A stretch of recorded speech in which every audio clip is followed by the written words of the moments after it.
Good evening and welcome to Tucker Carlson Tonight. One thing about tragedies, they reveal people for who they actually are. In the past 24 hours, we've learned a lot about our media and political classes. Over the weekend, our country endured two separate and horrifying mass shootings. One of them was in El Paso, Texas. The other, as you know, in Dayton, Ohio. Between them, at least 31 people were murdered. Two massacres back to back. So it's tempting to look for themes that connect them. They may exist, but they're not political. We know that. One gunman appeared to be something of a right-winger. The other supported Elizabeth Warren. So there's no obvious ideological lesson to draw from all this. Yet that hasn't stopped the usual power-hungry morons from trying to leverage human pain for political advantage. Watch the vultures circle.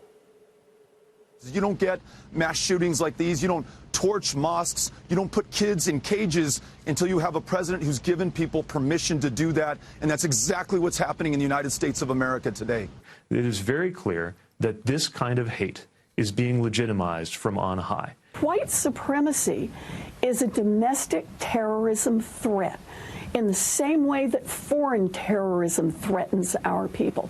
And it is the responsibility of the President of the United States to help fight back against that, not to wink and nod and smile at it and let it get stronger in this country. This echoes the kind of language that our president encourages. I want to say with more moral clarity that Donald Trump is responsible for this. So 31 are dead tonight, and the only thing that these people can think about is how to terrify Americans into voting for them. These are our so-called political leaders. They're disgusting. They're also totally unimpressive, unequal to the task of fixing a society that on some days, like today, for example, seems on the verge of collapse. Maybe that's why they spend so much time trying to divert our attention from America's actual problems. They don't want to talk about what's really making us sick. They have no answers. They'll tell you it's about Trump or guns or white nationalism or Russia. It's all a joke. These people are not serious. They're children. So maybe tomorrow night we'll join one of the debates now in progress on cable news. We'll defend our centuries-old Bill of Rights against the growing mob in Washington. We'll be happy to do that, by the way. We've done it before. We'll do it again. Our ancient freedoms are always worth defending.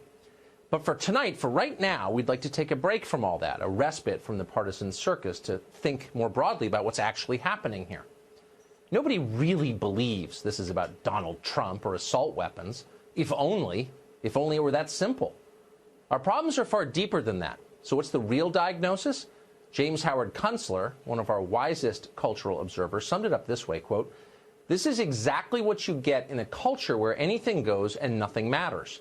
Extract all the meaning and purpose from being here on Earth and erase as many boundaries as you can from custom and behavior, and watch what happens, especially among young men."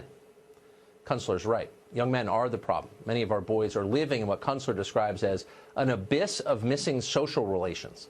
No communities, no fathers, no mentors, no initiations into personal responsibility, no daily organizing principles, no instruction in useful trade, no productive activities, no opportunities for love and affection, and no way out, end quote.